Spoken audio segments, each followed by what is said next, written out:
Busque Segunda de Crónicas, capítulo 7, versículo 14.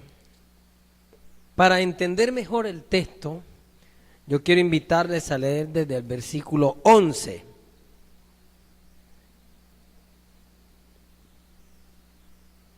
Dice la Biblia, la poderosa palabra de Dios. Digan amén si ya tienen el texto.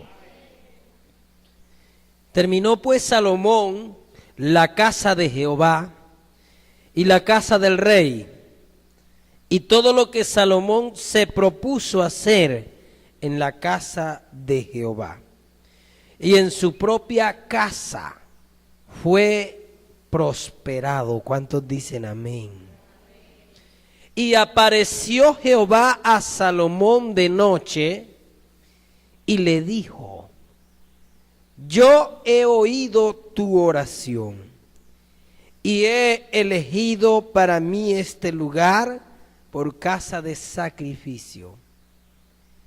Si yo cerrare los cielos para que no haya lluvia, y si mandare la langosta que consuma la tierra, o si enviare pestilencia a mi pueblo, si se humillare mi pueblo, sobre el cual mi nombre es invocado, y oraren, y buscaren mi rostro, y se convirtieren de sus malos caminos, entonces yo oiré desde los cielos, y perdonaré sus pecados, y sanaré su tierra. Ahora estarán abiertos mis ojos y atentos mis oídos a la oración en este lugar. Ríndale un aplauso al Señor. Padre, y entregamos a ti este programa. Mientras le aplaude, allí ríndale al Señor su vida. En el nombre de Jesús te entregamos a ti estos días para que sean días de victoria en el nombre de Jesús. Gracias, Señor. Puede sentarse. Vamos a hablar, si está tomando nota, pues hágalo. Vamos a hablar de la importancia de la humillación del pueblo de Dios. Amén. Cuando aprendemos a humillarnos delante del Señor, ningún programa de liberación o de restauración va a tener éxito si no se entiende el significado de la humillación. Si no se entiende, hay que dejar a un lado los argumentos personales. Hay que dejar a un lado los conceptos personales y empezar a ver lo que significa humillación desde la perspectiva de Dios. Amén. Entender qué es humillarse delante de Dios para el mismo Dios delante del cual nos humillamos. Para Él, ¿qué es eso? ¿Y por qué eso tiene tanto poder según la Biblia? Y si nosotros realmente nos humillamos delante de Dios, entonces, ¿por qué causa no vemos lo que la Biblia promete para todo el que se humilla como debe ser? ¿No se ha hecho esa pregunta? Si yo realmente me humillo delante del Señor, ¿qué sucede entonces? ¿Por qué causa no se ejecuta el poder de la palabra en mi vida? ¿Por qué causa? Muchas veces decimos, nos humillamos delante del Señor, pero todo parece que continúa así igual. Dios le prometió a Salomón que cuando su pueblo se humillare, aún las cosas que él mismo hubiese enviado para castigarles, iban a cambiar. ¿cuánto más no cambiará cualquier obra del diablo que el diablo esté haciendo si su pueblo se humilla, si el pueblo de Dios se humilla? Porque lo más grande que uno no podría cambiar es lo que Dios hace. Pues lo que el diablo hace, si un pueblo se levanta en el Señor, se destruye. ¿Usted lo cree? Pero lo que Dios mismo hace, ¿quién lo destruye? Si Él dice, cuando yo cierro, no hay quien abra. Y cuando yo abro, no hay quien cierre. Si Satanás y sus demonios solo hacen hasta donde Dios mismo se los permiten, para que aún en lo que el diablo hace, la gloria sea de Dios. Suena raro, ¿verdad? Pero usted sabe que la Biblia dice claramente que Satanás no puede hacer más de lo que Dios le permite. Y vemos casos como el de Job. El diablo estaba enojado con Job y no sabía cómo hacerle daño. ¿Y qué tuvo que hacer? Presentarse ante Dios y pedirle permiso. Y si Dios le hubiese dicho no, ¿qué iba a hacer? ¿Qué iba a hacer? Nada. ¿Cuántos están en Cristo aquí? A ver, levanten la mano los que no son evangélicos. O sea que todos somos evangélicos. ¿Sí o no? Levante a la mano arriba todo el que sea evangélico.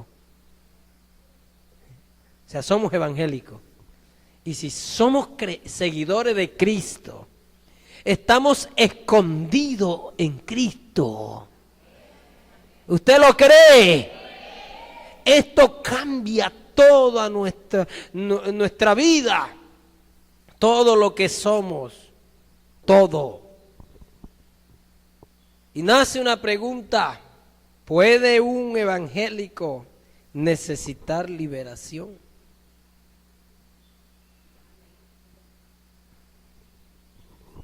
Se lo voy a responder de esta manera. Un evangélico que está caminando como el Señor dice en su palabra, no. Pero un evangélico que se descuida y que empieza a permitir cosas en su vida que no van acorde a la voluntad de Dios, sí. Hay cosas que parecen muchas veces que no son pecados, pero no están en la voluntad de Dios. Esas cosas te van a traer consecuencias graves.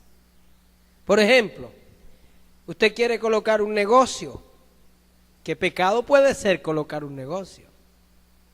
Pero no es la voluntad de Dios que usted coloque ese negocio.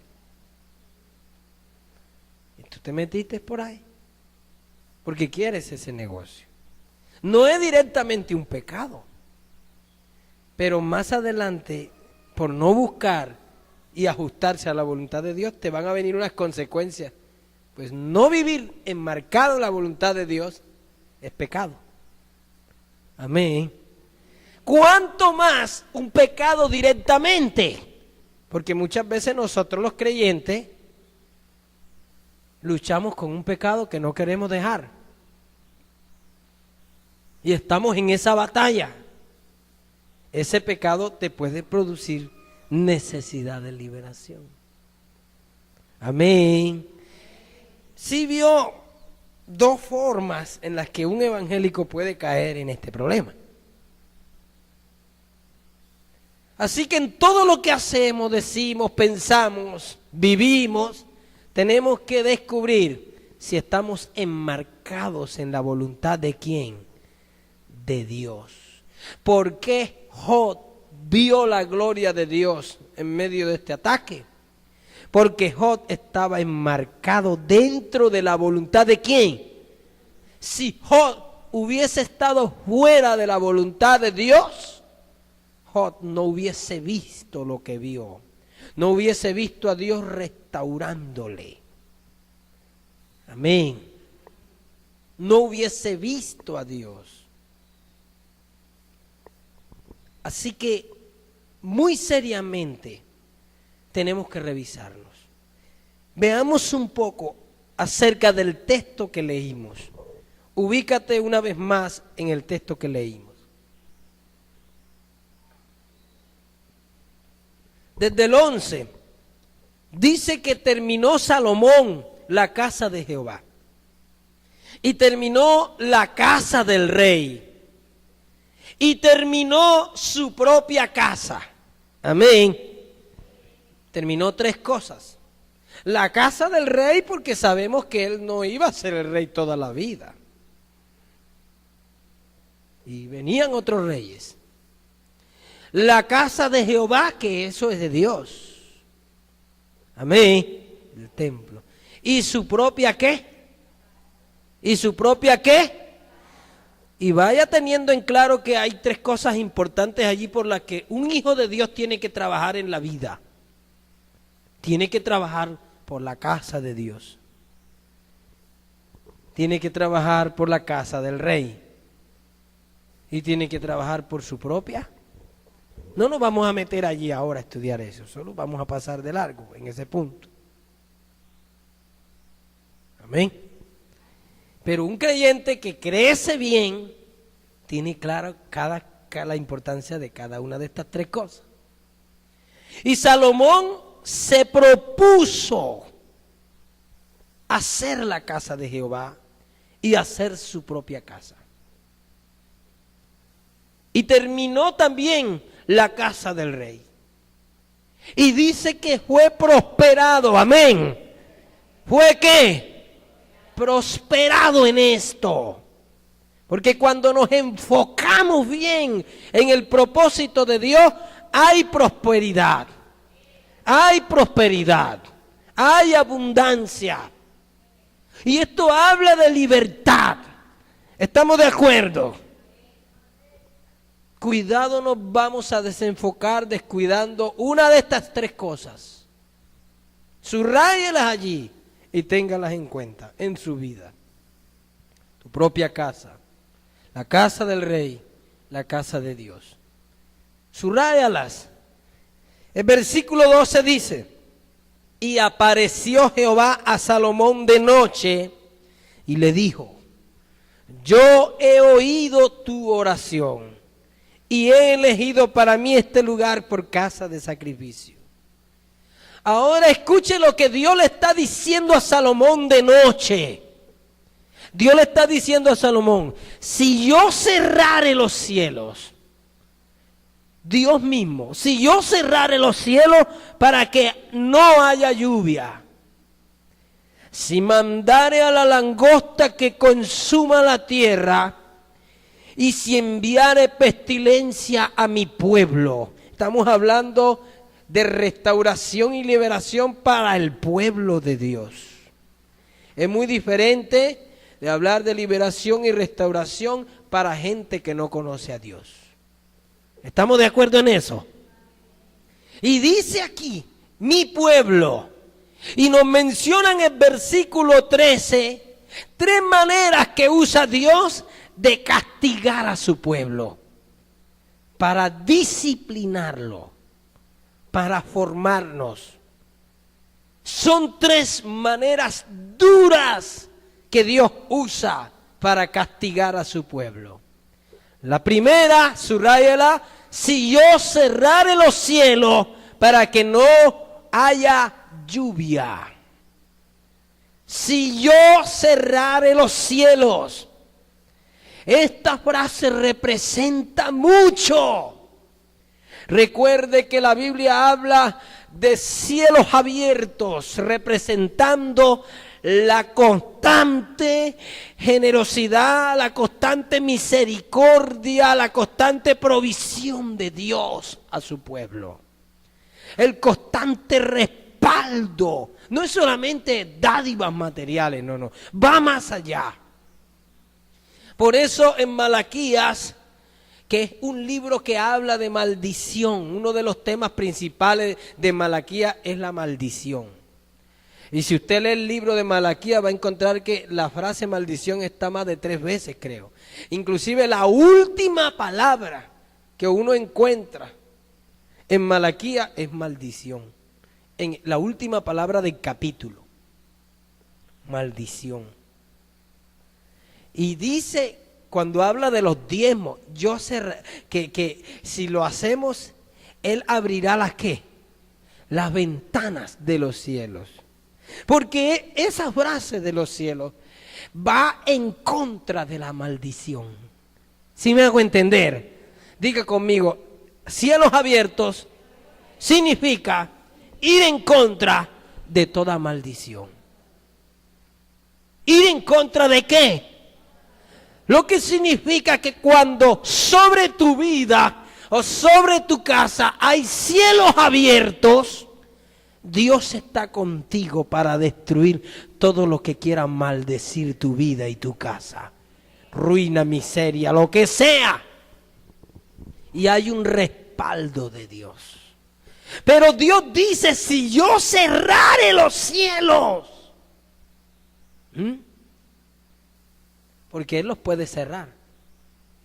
Dios le puede cerrar las ventanas de los cielos a su propio pueblo. ¿Me está escuchando? El diablo no cierra ventanas.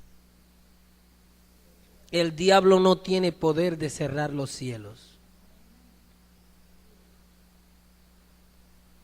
Por la única forma de cerrar los cielos es que usted y yo empecemos a pecar. A pecar. Entonces, ¿cómo trabaja Satanás? Apréndase esto. Buscando la manera de que usted y yo pequemos. Empujándonos al pecado. Él busca crear la tormenta que nos lleve al pecado. De todas las formas posibles. Porque es la única forma de que Dios cierre los ¿qué? Los cielos. Cuando el pueblo de Dios empieza a pecar. A pecar, a pecar. Usted y yo estamos llamados para tener cielos abiertos. ¿Alguien lo cree aquí? Diga conmigo, Dios me hizo para tener cielos abiertos. Dígale que está a su lado, Dios te hizo para que vivas bajo cielos abiertos. La segunda forma que Dios usa para castigar a su pueblo dice, y si mandare la langosta que consuma la tierra. La langosta es un grillo grande. Aquí en Colombia muy poco se ha visto de que haya una bandada gigante de langosta. No sé, yo no tengo conocimiento de que aquí en Colombia se presenten así. Pero allá en el Medio Oriente, Asia, entre Asia, África y Europa, en esa zona donde se unen esos 3 continentes. Hermano, eso es por montones. Y cuando esa cantidad de grillos gigantes, que son grandotes, caen en un terreno así, solo quedan las varitas de las ramas. Eso acaban con todo. Con todo.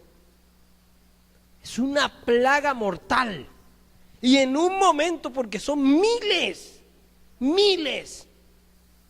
acaban con todo. Se comen el pasto verde, se comen las ramas, se comen todo. Y es totalmente peligroso. Entonces Dios está diciendo, si mandare a la langosta que consuma la tierra. Vemos que es Dios, estamos de acuerdo, quien está mandando a su langosta. Esto representa al devorador, representa a todo aquello que Dios permite que devore nuestra estabilidad, con el propósito de obligarnos a volver a Él. Amén. De obligarnos. Y vale la pena recordar algo que dijo Jeremías. Jeremías dijo: cuando me afligiste, oré. Hay un versículo en el libro de Jeremías que dice: cuando me afligiste, oré. A veces uno empieza a estar demasiado acomodado. Hay muchas formas de pecar. Cuando uno sabe hacer lo bueno y no lo hace, ¿qué sucede? Le es pecado. Y es una forma de pecar. Cuando hago caso omiso de lo que tengo que hacer y no lo hago, es una forma de pecar. O levantarme abiertamente en contra de la voluntad de Dios y hacer precisamente lo que va en contra de la voluntad de Dios. Es pecado. Nosotros tenemos que tener mucho cuidado de acostumbrarnos a vivir mal delante de Dios. Porque cuando el pueblo de Dios se adapta, se acostumbra a vivir mal, se da esta segunda forma. Y es donde Dios entonces manda su langosta, con el propósito de que no nos deje nada, que se coma todo. Y entonces después uno con las manos vacías levanta su rostro y se acuerda que en el cielo hay alguien a quien uno necesita. ¿Cuántos dicen gloria a Dios? ¿Cuántos dicen gloria a Dios? Porque Dios no quiere que nos adaptemos a esa vida. Esto es peligroso. Y tenemos pérdidas. Ustedes saben lo que es que lleven esa cantidad de grillos. ¿Sabe? Hay hombres en la Biblia a los que Dios les mandó langostas y no pudieron discernir que era Dios desincomodándolos. Un gran ejemplo fue Saúl. ¿No permitió Dios que un demonio lo atormentara? Y el demonio iba y lo atormentaba. Y entonces David empezó a buscar ayuda y los siervos de Saúl le buscaron a David. Allá hay un muchacho que toca el arpa. Y entonces David vino con el arpa y tocaba el arpa y Saúl descansaba del tormento. El demonio se iba mientras aquel muchacho ungido tocaba. Y entonces tomó otra mala costumbre Saúl y fue a acostumbrarse a la cucharita de remedio que le aliviaba el dolor. Se adaptó a los calmantes. No sé si me estoy haciendo entender. Entonces cada vez que el demonio lo atormentaba, llegaba el calmante de Saúl y empezaba a tocar el arpa. Y se adaptó Saúl a vivir así. No te adaptes a vivir como Saúl. Que estás mal, un demonio te está haciendo daño y vas corriendo donde el pastor: póngame la mano en la cabeza, toque el arpa, David. Toque el arpa. Y vino la campaña y tú estás luchando con un problema y vas corriendo a la campaña. Toquen el arpa. Y tú te calmas. Se fue el de la campaña, se acabó el programa. O digamos que no hay programa, sino que fuiste a donde tus pastores, o donde tu padre espiritual, donde tu madre espiritual, o donde aquel gran amigo que siempre te ha ayudado espiritualmente, y te volvió a dar una cucharada de calmante, y te fuiste. Pasaron unos meses y otra vez: ¿dónde está el que toca el arpa? ¿Cuántos dicen gloria a Dios? Y si el que toca el arpa se muere o se va, ¿cómo quedas? David se fue, se tuvo que ir porque llegó a un punto donde su arpa y el sonido de su música no controlaba ese demonio que cada día tomaba más fuerza en Saúl. A tal punto que tomó una lanza e intentó atravesarlo. Entonces, ¿qué hizo David? Se fue. ¿Y a dónde llevó ese demonio a Saúl? Allá donde una bruja, donde una pitonisa. Allá terminó Saúl buscando palabra de Dios en medio de un lugar donde moraba Satanás. Y algunos predicadores, y qué tristeza que suceda, se atreven a decir que sí fue Samuel el que le habló allí. ¿Quién dijo eso? Fue un demonio, hermano. Fue un demonio. Y no le dijo absolutamente nada nuevo. Todo lo que le dijo, ya Dios se lo había dicho. Ya él lo sabía. Pero Saúl estaba tan ciego. Qué triste, ¿verdad? De ungido a endemoniado. Porque él empezó bajo la unción. Saúl empezó profetizando. Saúl empezó hablando en lenguas, digo yo. Cuando Dios lo ungió, Saúl profetizó en medio de los profetas. Lo ungió con unción de Dios. Y lo puso Dios. Que no nos suceda como a Saúl. Que Dios nos guarde, pero que no se nos cierren los cielos. Que la langosta no venga en contra de nosotros. Mire esa langosta que Dios mandó contra Saúl. Esos demonios se los fueron consumiendo poco a poco en su vida. Y terminó quitándose la vida. Suicidándose. Se tiró sobre su propia espada. Así que es peligroso. ¿Por qué causa Dios puede enviar a la langosta? Él dice, si yo cerrare los cielos, si yo enviare mi langosta,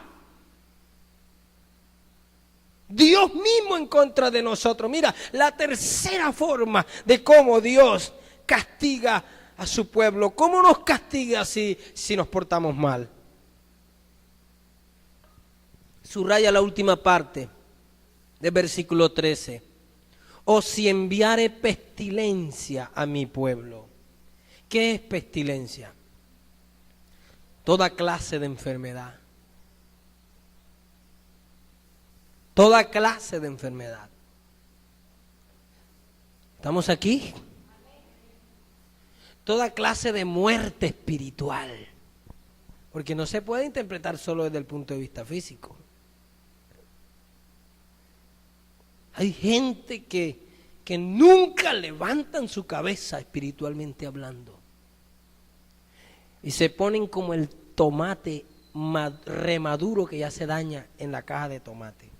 Se empiezan a corromper del todo y a corromper a los demás. Peligroso. Esas cosas las permite Dios. Cuando nosotros mismos nos adaptamos a vivir fuera de la voluntad de Dios. Dios castiga y lo hace con el propósito de sacudir a su pueblo. ¿Estamos aquí? Porque Dios no quiere lo malo para nosotros. ¿Usted lo cree? Dios no es injusto. Él lo que está haciendo es sacudirnos para que volvamos en sí, que hagamos como el hijo pródigo. Él era hijo, aún siendo hijo pródigo. Era hijo, aún estando en desobediencia. Era su hijo. Y el hijo pródigo, ¿qué hizo? Dice el Evangelio de Lucas. ¿Qué hizo?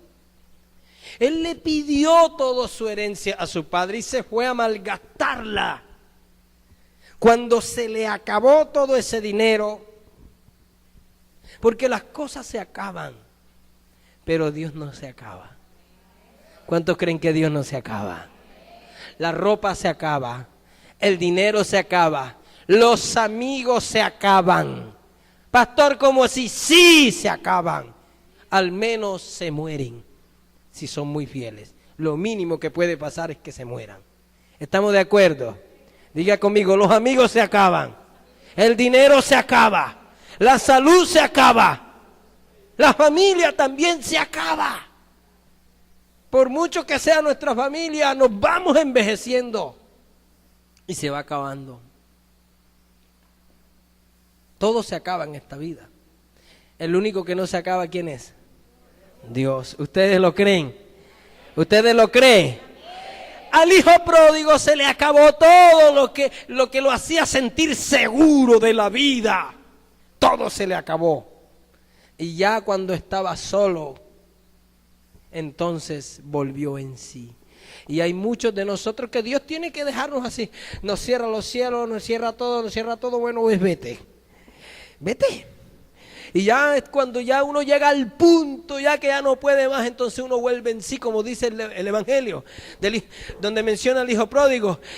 Dice que volviendo en sí, él dijo, oye, pero si yo no tengo necesidad de estar así.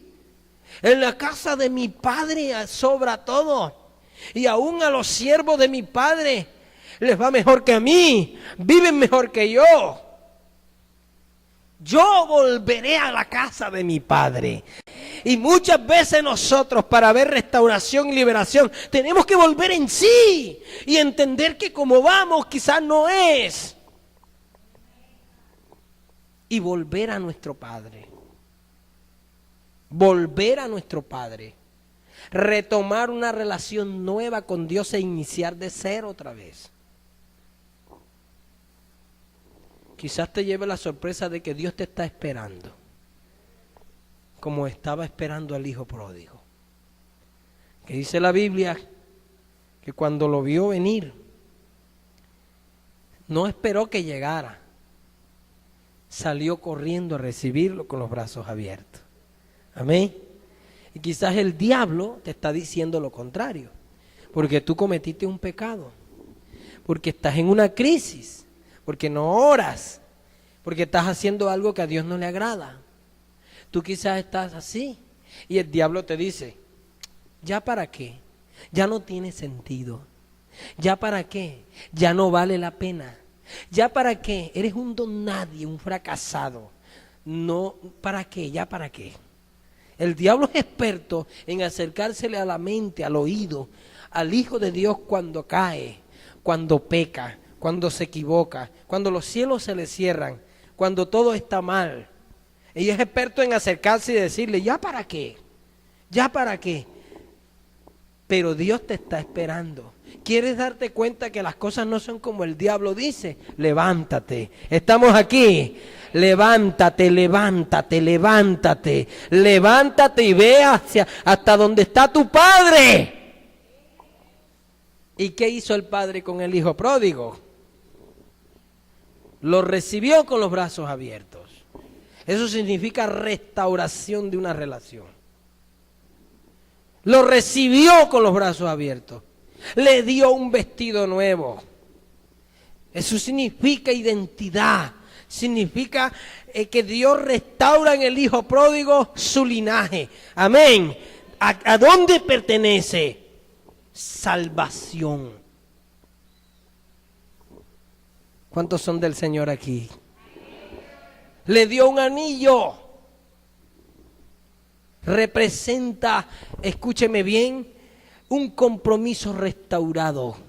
Representa un lugar restaurado. Y le dio calzado nuevo. Eso habla de dignidad. En ese tiempo los que andaban descalzos eran los esclavos. Y él está diciendo, no, hijo mío, aunque tú hayas dicho, regresaré a mi padre y le diré que me haga como a uno de sus jornaleros. El padre no dijo así. El padre dijo, colóquenle calzado nuevo. Él no es un jornalero, él es mi hijo. ¿Cuántos son hijos del Señor aquí? Así que vamos a levantarnos, estamos dispuestos. Estamos dispuestos. Vamos a levantarnos, iglesia. Vamos a levantarnos, que eso es precisamente lo que el diablo no quiere que usted haga. Porque él sabe que si usted lo hace, usted recibirá una restauración completa. No por la bonita cara de nosotros, sino porque así es la obra de Dios. Así trabaja Dios. ¿Cuántos dicen gloria a Dios? Y Él hace un nudo en esa bolsa llena de pecados que llevamos y lo tira al fondo del mar y los olvida y espera que tú y yo nos levantemos. ¿Cuántos dicen gloria a Dios? Es precisamente lo que Dios le dice en este texto de Crónicas al pueblo. Desde el versículo 14, Él les dice, les da el remedio. Y les dice, si se humillare mi pueblo, si se humillare mi pueblo. Hermano, tómese esto con mucha seriedad. Yo estoy seguro que muchos de ustedes han leído este texto. O quizás todos han leído este texto. Al menos hoy lo estamos leyendo. O si alguien no lo había leído, había escuchado que otro lo leyera. Amén. Porque es un texto muy común. O que otro lo haya mencionado. Pero hoy haz un pare frente a este versículo. Y quiero que estés con mucha seriedad observando lo que dice este versículo. Porque tiene el poder de transformar la historia de una persona para bien. La Biblia dice, si se humillare mi pueblo. Si se humillare mi pueblo sobre el cual mi nombre es invocado, y oraren, y buscaren mi rostro, y se convirtieren de sus malos caminos, entonces yo oiré desde los cielos, y perdonaré sus pecados. ¿Y qué sucederá? Y sanaré su tierra. De la misma forma, el Señor, así como cierra los cielos, manda la langosta y envía pestilencia, de esa misma manera el Señor ahora oye desde los cielos, perdona sus pecados y sanaré su tierra. Y usted puede descubrir cuando une versículos 13 y 14, que cuando la Biblia dice, cerraré los cielos en el versículo 13, y ahora dice en el 14, oiré desde los cielos, habla de la vida de oración de la iglesia. Y es que cuando Dios cierra los cielos, no solo la bendición de Dios se detiene, sino que la vida de oración no tiene sentido de la iglesia. No sé si estamos de acuerdo. Sí me hice entender en eso. Cuando Dios cierra los cielos, la oración que se hace en un lugar no es escuchada. Entonces cuando Él ahora, después de la humillación, habla, Él dice, oiré desde ¿dónde? Desde los cielos. Y esa es una de las razones por la que muchas veces la gente ora. Las personas oran y no ven resultados. Si los cielos están cerrados, la oración no tendrá resultado, jamás. Pero el Señor dice, claro, oiré desde los cielos. ¿Estamos de acuerdo? ¿Estamos de acuerdo? ¿Estamos de acuerdo? Ahora, ¿a qué se refiere Dios cuando dice, si se humillare mi pueblo? Si se humillare mi pueblo. Es importante mirar ese punto. La humillación delante del Señor encierra una serie de cosas. Amén. Encierra quebrantamiento, diga conmigo, quebrantamiento. Confesión. Encierra reconocimiento. Cuando yo reconozco, cuando yo acepto mi condición. Porque no es venir uno a llorar, ay Señor, y ya. Muchas veces uno tiene que aceptar que está mal. Porque a veces uno está mal y no lo acepta. No lo acepta. ¿Cómo así, pastor? Sí. A nosotros nos cuesta muchas veces, iglesia. decir estamos mal. No sé si están de acuerdo conmigo. Nos cuesta mucho confesar lo que hacemos, reconocer que no andamos bien. Entonces, en medio de esa lucha, muchos de nosotros preferimos quedarnos callados porque nos cuesta. ¿Alguien me está escuchando? Nos cuesta decir necesito ayuda. Necesito que alguien me ayude. Necesito hacer un par en mi vida. Si se humillara en mi pueblo. Humillarse es ir en contra de todo lo que se llame ego en nosotros. En todo lo que se llame ego, orgullo. Esto habla de imagen. ¿Por qué de imagen? Porque uno cuida mucho de lo que la gente piensa acerca de uno. ¿Estamos de acuerdo? A tal punto cuida uno eso que muchas veces uno no se humilla por la sencilla razón del qué dirán después. Del qué pensarán mis padres si yo les digo esto. Yo recuerdo una muchacha que tenía 3 años sin dormir, no dormía. Y las veces que dormía era por unas pastillas que usaba. ¿Y sabe por qué no dormía? Porque había tenido un novio escondido y el novio la embarazó. Y para que sus padres no supieran que ella estaba embarazada, abortó. Y en el baño de su casa, donde sus padres, por allí, por la taza, vació aquella criatura. Su decepción fue tan grande que empezó, siendo cristiana, a tener amigas lesbianas. Ella nunca llegó a tener sexo con ellas, pero aquella amistad, porque ella era cristiana,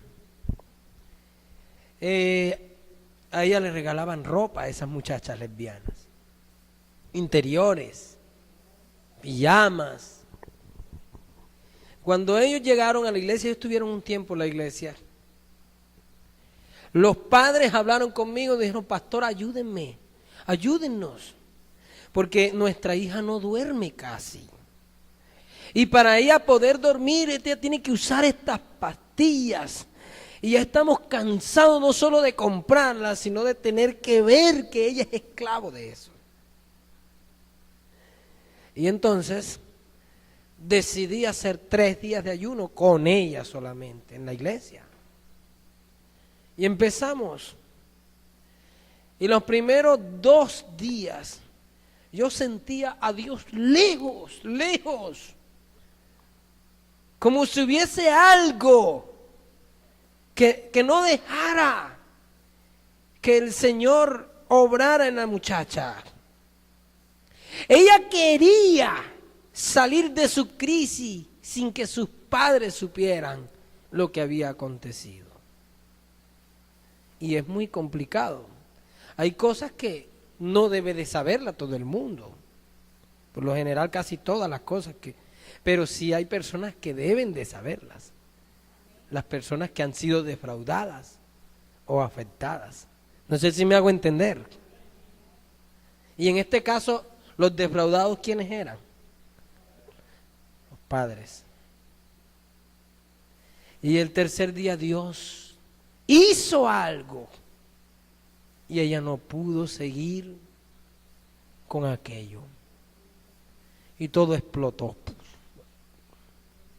Y yo le dije: tú tienes que hablar con tus padres. Yo no lo voy a hacer. yo no puedo, tienes que ser tú. Ella en parte se enojó, en parte lloró, en parte estaba feliz, no sé, algo allí. Para testimonio de lo que Dios estaba haciendo, aquel día ella fue sana. Y nunca más, desde ese último día de ayuno, tuvo que usar las pastillas para dormir. Los padres se alegraron tanto de aquel milagro durante toda esa semana después de los ayunos, pero ella no habló enseguida, porque ya su hija dormía. Ya dormía. Pero ella tenía que hablar. Y Dios se la puso así, te sano, pero hablas. Y Dios empezó a darle tiempo a ella. Ella llegó a un punto en que se dio cuenta que no podía seguir más y habló con sus padres. Se llevó la sorpresa de que aquel día sus padres la abrazaron, le brindaron su apoyo, la perdonaron, lloraron con ella. Pero ella cuidaba tanto su imagen que no volvió a la iglesia. Se fue para otra iglesia. Les daba pena conmigo. Entonces a veces uno cuida tanto la imagen. Hoy en día no sé cómo está. Espero que esté bien. Porque uno no puede desear mal. Amén. Pero ella guardó por mucho tiempo eso, por cuidar su imagen. Y la Biblia dice, mientras callé, ¿qué sucede? Se envejecieron mis huesos. Hoy Dios nos está llamando a saber humillarnos. Porque la verdadera humillación produce un resultado positivo. Si usted sabe que hay algo que pone en juego su imagen, ¿qué vas a colocar por encima? ¿La imagen o la bendición de Dios?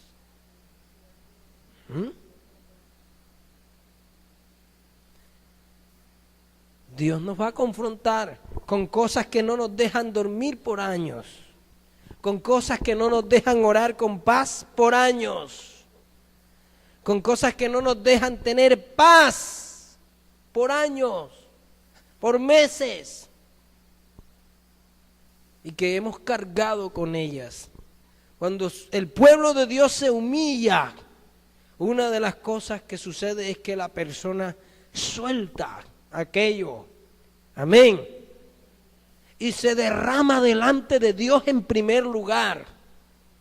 Y en los casos que sea necesario hablar con los pastores o con algunas personas, se habla, amén. Pero tampoco es para que uno coja el micrófono y hable públicamente todo lo que ha pasado. ¿Estamos de acuerdo? No. Pero sí, hermano, humillarse incluye eso. Si ponemos nuestra imagen por encima, nunca nos... Hay personas que no se tiran de rodillas para que no los vean. Porque me van a ver aquí arrodillado. Hay personas que no danzan porque les da pena el que dirán de ellos. Y sienten ese deseo. Sienten algo que Dios los está moviendo. Personas que no evangelizan porque les da pena lo que digan sus amigos. ¿Hasta qué punto estamos humillados delante del Señor? La vida de oración o la clase de vida de oración que como iglesia desarrollamos habla mucho de cuánto estamos nosotros humillados. La Biblia dice, si mi pueblo se humillare, amén. Si mi pueblo ¿qué? Se humillare, sobre el cual mi nombre es invocado, y oraren, y buscaren mi rostro, y se convirtieren de sus malos caminos. Primero la humillación para que la búsqueda tenga éxito. Primero la humillación para que la oración tenga éxito. Primero la humillación para que la conversión sea exitosa.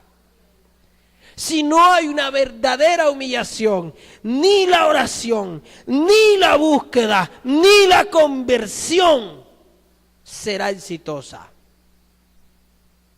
Muchas personas se convierten, pero sin humillación. Muchas personas oran pero sin humillación. Muchas personas buscan a Dios pero sin humillación. Y si no hay humillación verdadera delante de Dios, usted puede orar, usted puede ayunar, usted puede buscar a Dios, usted puede decir que se convirtió, pero nunca eso va a tener un resultado como realmente debe esperarse. Porque la humillación es como un eje de todo eso. Y la manera en que nos humillamos va a definir lo que viene. Una persona humillada no tiene que hablar mucho. Simplemente dice, como aquel que estaba orando delante de Dios, el publicano y el fariseo. Dice que el fariseo decía, yo ayuno 2 veces a la semana, diezmo de todo lo que gano, hago esto y hago aquello. Y el publicano, ¿qué decía? Sé propicio de mí. Él estaba humillado. ¿Cuántos dicen gloria a Dios? Él estaba ¿cómo? Humillado. El que se humilla no tiene que decir mucha cosa. Se quebranta y sabe que está hablando desde lo más profundo de su corazón. ¿Cuántos dicen gloria a Dios? ¿Cuántos dicen aleluya? Y esas pocas palabras que salen, pero que salen de adentro del alma, tocan el corazón de Dios.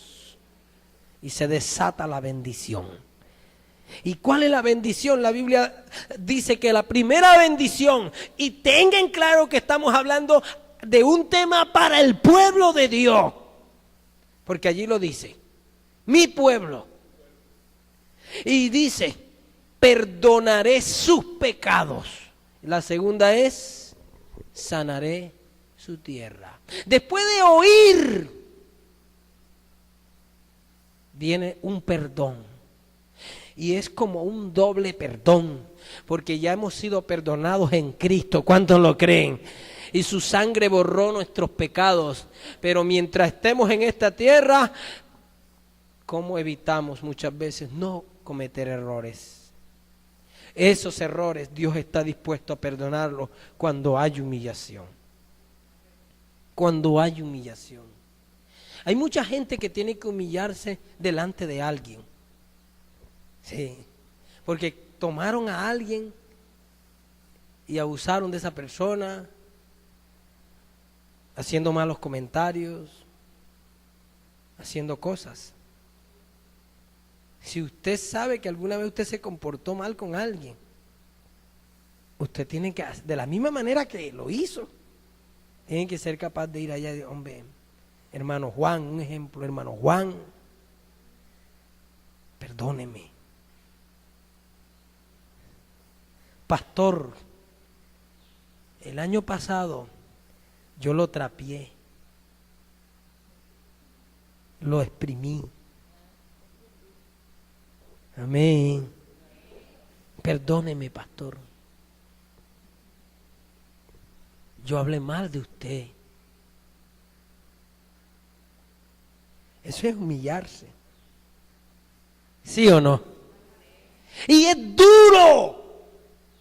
Uno siente que el corazón se le va recogiendo así, pero va siendo libre. ¿Cuántos dicen amén? Y esos problemas no salen con aceite de oliva. Eso no sale con aceite de oliva, ni que te lo tomes por cucharadas. Eso sale con humillación. ¿Cuántos dicen aleluya? Reconociendo. Hermana, usted me hizo el favor de prestarme esos 100,000 pesos. Le dije que le iba a pagar en un mes. Las cosas se me enredaron. No le pude pagar. Y me enojé cuando usted me cobró. Y dije que usted no tenía el amor de Dios. Hermana, vamos a hacer algo. Primero, perdóneme. Después, organicemos a ver cómo es que le voy a pagar. Porque si no le pago, sigo igual. Porque a veces nos malacostumbramos a tal punto que pedimos perdón. Entonces queremos que nos digan, deja esa plata así. ¿Cuántos dicen gloria a Dios? Donde la Biblia dice, no debáis nada a nadie. Si no puedes pagar juntos, págalo de alguna manera. Digan amén. Un evangélico malapaga daña los corazones. Y si el que te prestó no anda muy bien con Dios, peor. Son dos entonces que se tienen que humillar. Espero, pero eso no sucede aquí en el Bagre. ¿Cuántos dicen aleluya? Eso sucede por allá en Cincelejo. Y hace un hombre. Sí, hermano. La sangre de Cristo. ¿Cuántas veces todo esto sucede? Hay pecados en los que tengo que humillarme delante de alguien. Y hay pecados donde tengo que humillarme solo delante de Dios. No sé si estamos de acuerdo. Entonces revisa tu vida. Hay hijos que tienen que humillarse delante de sus padres. Y padres que tienen que humillarse delante de sus hijos. Mujeres que tienen que humillarse delante de su esposo. Y esposos que tienen que humillarse delante de sus mujeres. Y soltar el ego. Y decir, mi amor, he sido tosco, te he descuidado. Te he maltratado. Perdóname. Oh, mi amor, la esposa hacia mi amor, te he descuidado. Te he dejado solo. Te he maltratado. Hijos que tienen que ser capaces de decirle a sus padres, la embarré. O padres y madres que tienen que hacerlo con sus hijos. Y en la iglesia hoy se ha metido una idea, y es de que yo solo le pido perdón a Dios. La Biblia dice, si tienes algo contra tu hermano, ¿qué? Acércate y habla con él a solas. Y esto habla de perdón. Y entonces Pedro le dijo, sorprendido a Jesús, y entonces ¿cuántas veces perdonaré a mi hermano? 7 veces. Como tratando de decir, oye, ¿a ti qué te pasa? Yo tengo que estar pidiendo perdón cada rato. Porque Pedro siempre era lanzado y atrevido. Y le hace una especie de reclamo en Mateo 18 a Jesús. Y Jesús, como para aquietar a Pedro y enseñarle cómo son las cosas, le dice, mira Pedro, no te digo que 7, sino 70 veces 7. ¿Te gusta o no te gusta? Me hubiese gustado que hubiera dicho eso. Eso último. ¿Te gusta o no te gusta? Porque a uno no le gusta perdonar. Y la pregunta de Pedro aflora el orgullo que estaba en su corazón, aflora la lucha que el ser humano tiene para pedir perdón, para humillarse. Entonces viene Jesús y le dice, que no quieres 7. Bueno, yo te voy a decir 70 veces 7. Cada vez que la embarres, cada vez que ofendas, cada vez que sea necesaria, tienes que acostumbrarte a vivir con un corazón humilde, humillado. Es complicado. Si la iglesia desarrolla esto, la iglesia va a enfrentar muy fácilmente muchos problemas. Las cosas no se van a poner a veces tan feas como se ponen. Que el uno dice una cosa, que el otro dice otra cosa, que yo no estoy de acuerdo, que yo sí estoy de acuerdo, que yo pienso así, que yo pienso esto, que porque aquello, y tantos reclamos y tantas cosas que a veces las usa el diablo para que los cielos sean ¿qué? Cerrados. Si mi pueblo se humillare, si mi pueblo se humillare, la humillación es la que le da poder a la oración. Una persona puede orar todo lo que quiera orar, pero si no se humilla, la oración no sirve. Puede buscar, por eso él dijo, sobre el cual mi nombre es ¿qué? Y oraren y buscar en mi rostro.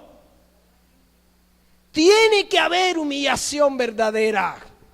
Si no, de nada nos va a servir, iglesia, estar aquí 3 días hablando, compartiendo la palabra. Es necesario una humillación. Es necesario reconocer todo lo que haya que reconocer. Yo quiero terminar con un ejemplo que nos da el Señor de esto que está escrito, que leímos, que se cumplió. Hubo un tiempo en el que tuvo que enviar la langosta y destruyó todo. Busque el libro de Joel. Esa palabra se cumplió literalmente, como dice allí. Si yo enviare la langosta, y Dios literalmente la envió. Unos 600 o 500 años antes de Cristo, existe en Israel un profeta llamado Joel. Busque el libro de Joel. Y en Joel se ve lo que Dios le dijo a Salomón. Joel capítulo 1.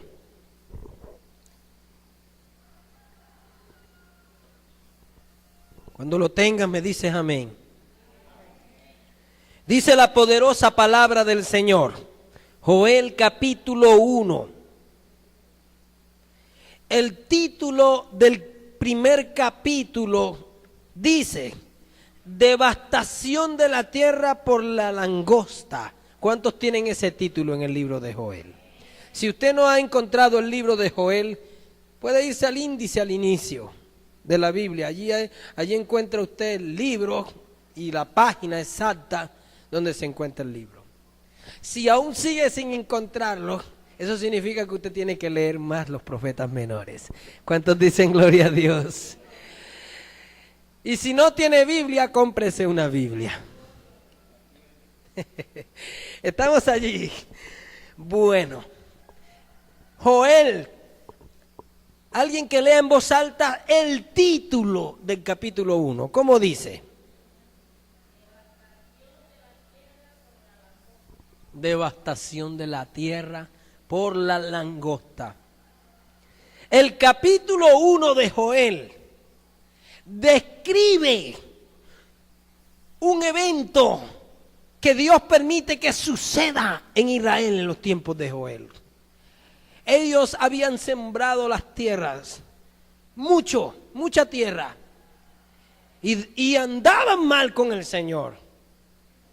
Y eran el pueblo de Dios. Y de repente Dios envía la langosta. Y no dejó un solo cultivo en la tierra de Israel. Hubieron pérdidas financieras a gran escala. Hubo una devastación. Ellos estaban adaptados a una clase de vida mediocre en Dios. Es como si dijéramos un evangelio liviano, sin compromiso, sin santidad, sin integridad, sin seriedad. Así vivían ellos. Y ellos decían: somos el pueblo de Dios. Somos el pueblo de Dios. Somos el pueblo de Dios. Pero vivían así. Y entonces Dios se acuerda de la palabra que hizo en el pacto con Salomón y manda la langosta. Si usted lee Joel, estamos allí, versículo 1 en adelante, sígame. Palabra de Jehová que vino a Joel, hijo de Petuel. Oíd esto, ancianos, y escuchad, todos los moradores de la tierra. Ha acontecido esto en vuestros días y en los días de vuestros padres. De esto contaréis a vuestros hijos, y vuestros hijos a sus hijos, y sus hijos a la otra generación. Esto con el propósito de que recordaran que Dios puede castigar a su pueblo. Amén. Versículo 4. Lo que quedó de la oruga, ¿lo comió quién?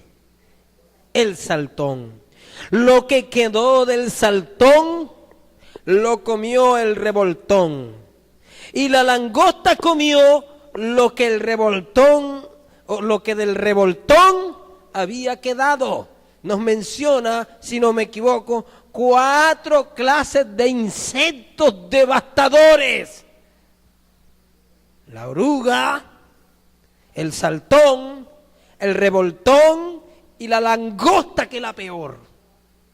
Todos 4 representan, escúcheme, demonios que destruyen al pueblo de Dios. Hay uno que se mete hasta dentro del árbol, uno de esos, dentro de la rama, dentro de la espiga. Otros que consumen las hojas. Y devastaron todos estos bichos, toda la tierra. Y entonces el profeta les dice en el versículo 5: despertad, borrachos, y llorad. Gemid todos los que bebéis vino a causa del mosto, porque os es quitado de vuestra boca.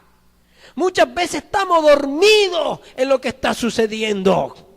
Dice el versículo 6: porque el pueblo fuerte e innumerable subió a mi tierra, sus dientes son dientes de león y sus muelas, muelas de león. Y eran grillos, pero destruían como un león. Y dice el 7: asoló mi vid y descortejó mi higuera. Dice: del todo la desnudó y derribó sus ramas, quedaron blancas. Llora tú como joven vestida de cilicio por el marido de su juventud. Desapareció de la casa de Jehová la ofrenda y la libación. Los sacerdotes ministros de Jehová están en duelo. ¿Por qué dice que desapareció de la casa de Jehová la ofrenda? Porque al suceder la devastación, la gente quedó sin dinero. La gente quedó sin ganancia. La gente quedó sin fruto de la tierra. La gente quedó con las manos como. Entonces, de un momento a otro desapareció ¿qué? La ofrenda. Por eso la ofrenda en una iglesia representa el estado de los fondos de la iglesia.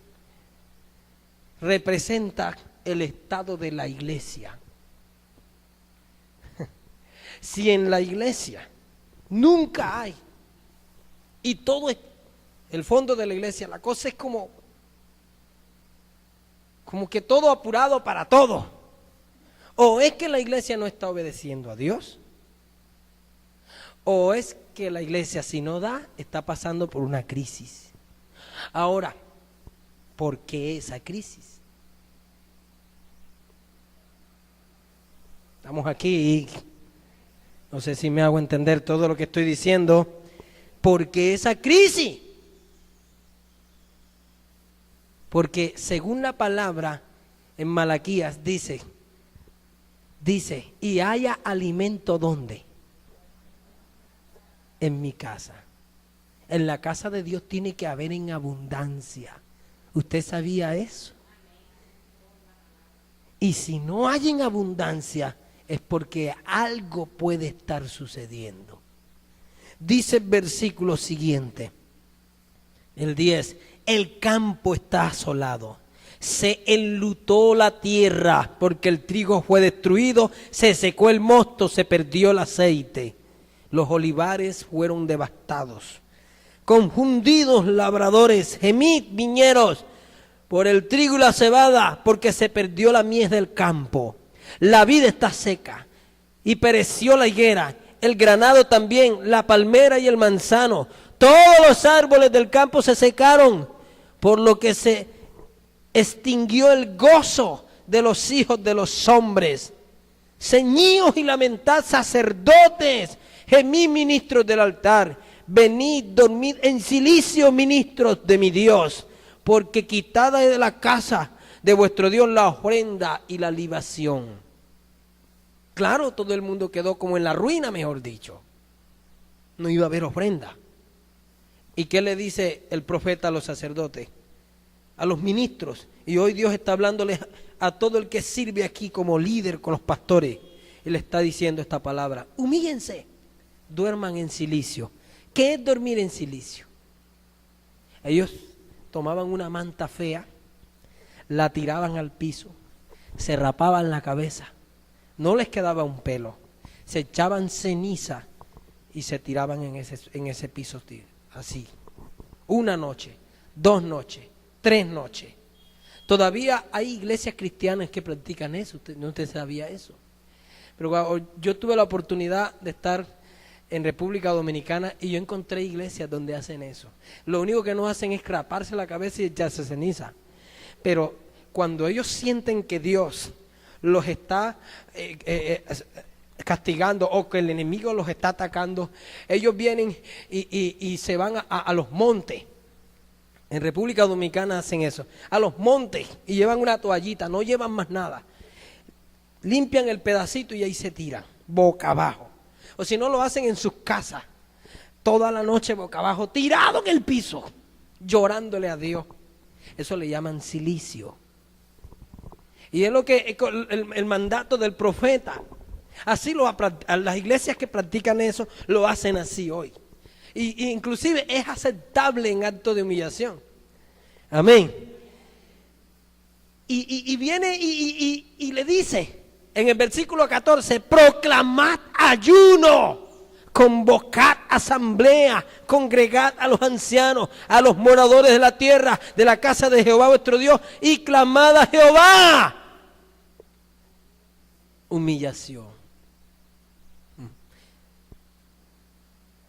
Aquí estuvo un hermano predicando que se llama Miguel Tejada, él es de República Dominicana, en un programa Unido el año pasado.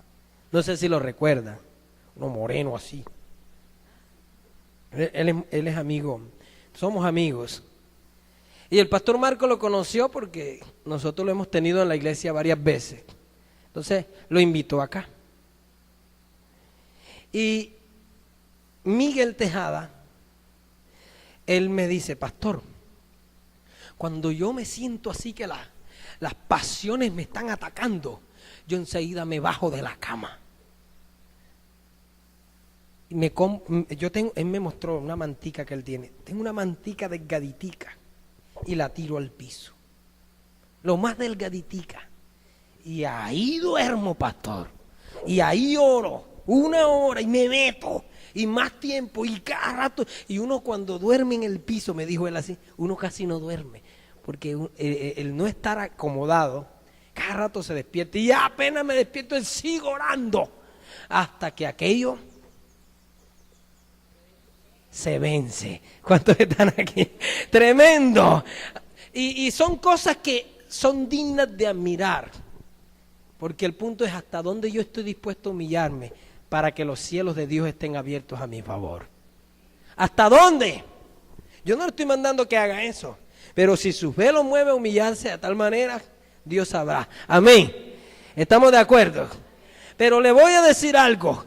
Dios dice en este texto a un pueblo que castiga con la langosta a través de este profeta: levanten cilicio, hagan ayuno, llamen a todo el mundo, que la gente busque mi presencia.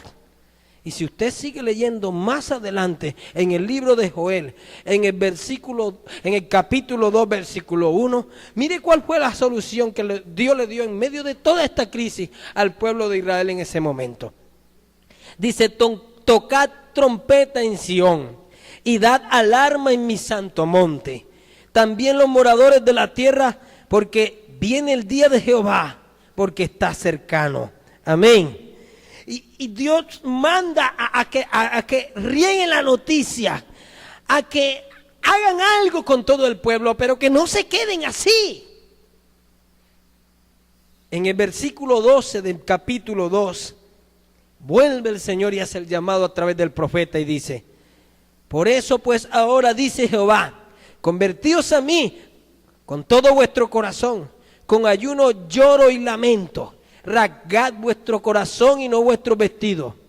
Convertíos a Jehová vuestro Dios, porque misericordioso es y clemente, tardo para la ira y grande misericordia, y que se duele del castigo.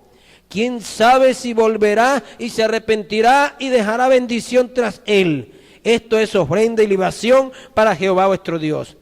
Tocad trompeta en Sión y proclamad ayuno, convocada asamblea, reunida al pueblo, santificada la reunión, juntados a los ancianos, congregada a los niños y a los que maman. Salga de su cámara el novio y de su tálamo la novia. Entre la entrada y el altar lloren los sacerdotes ministros de Jehová y digan: perdona, Jehová, tu pueblo, y no entregues al oprobio tu heredad, para que las naciones se enseñoreen de ella. Porque ¿qué han de decir entre los pueblos? ¿Dónde está su Dios? Y Jehová, solícito por su tierra, perdonará a su pueblo. ¿Cuántos dicen gloria a Dios? Y viene el Señor y les dice: responderá Jehová y dirá a su pueblo: he aquí yo os envío pan, mosto y aceite, y seréis saciados, y nunca más os pondré por oprobio entre las naciones. Hay un texto de esto que me encanta mucho y yo quiero que usted lo busque allí y lo lea. El versículo 25.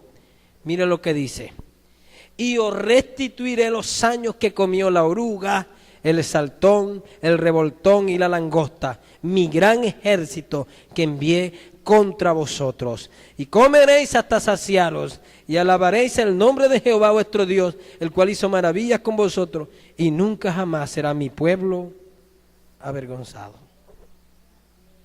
La restitución es un resultado de la restauración. Después de que nos humillamos, de que nos unimos para humillarnos, ¿usted me está escuchando? Se lo voy a repetir. Después que nos humillamos, de que nos unimos para humillarnos. Porque lo que vemos allí es un llamado de unidad. Convocada la asamblea. Que vengan los sacerdotes, que vengan los ministros, que venga fulano, que venga el novio, deje a la novia también allá, ven, que traigan a los que maman. Todos, amén. Venga la novia, venga el novio, vengan los que maman. Venga todo el mundo. Los ministros del altar. Y vamos a orar, y vamos a ayunar, y vamos a humillarnos, y vamos a convertirnos. Entonces Dios va a dejar bendición tras él. Y entonces Dios va a restituir aquello que se comió la oruga. ¿Cuántos dicen gloria a Dios? Aquello que se comió el saltón, aquello que se comió el revoltón, aquello que se comió la langosta. Yo te hago una pregunta seriamente. ¿Cuántas cosas se te han ido de la mano? ¿Cuántas cosas has perdido? ¿Cuántas cosas? El Señor habla de restituir, habla de restaurar y restituir. Amén. Restaurar y restituir.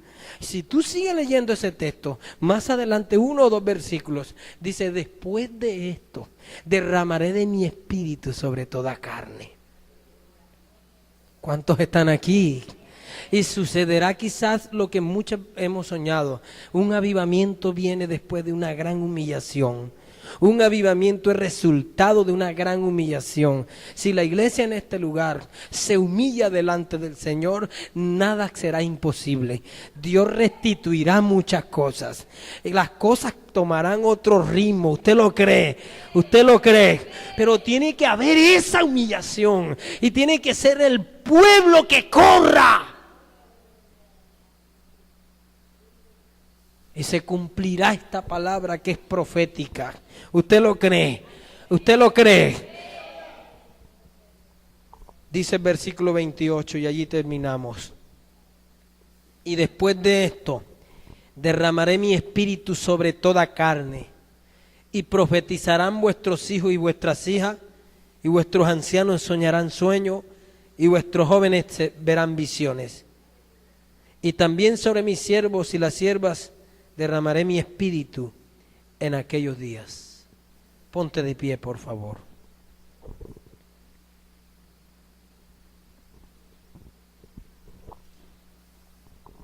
Alguien dijo una vez: quien comete un error nunca más va a ser igual. Según esta palabra, quien comete un error y se humilla puede ver todo lo que leímos. Porque escrito está: no dejaré para siempre caído al justo. ¿Usted lo cree? Si el justo se humilla, Dios lo levanta. Y Dios lo restituye. Y derrama su espíritu. Y lo vemos en el libro de Joel. Por el pecado del pueblo hubo una devastación. Y quizás por nuestros errores ha habido devastación. La oruga llegó y acabó con muchas cosas. Pero Dios dice allí: restituiré lo que comió la langosta. ¿Usted lo está escuchando? Restituiré. Y después derramaré mi espíritu. Oh Espíritu Santo de Dios, bueno eres tú. Bueno eres tú, Señor. Maravilloso eres tú. Oh, maravilloso es tu nombre, Jesús. Grande es tu nombre. Siento que Dios está hablándonos.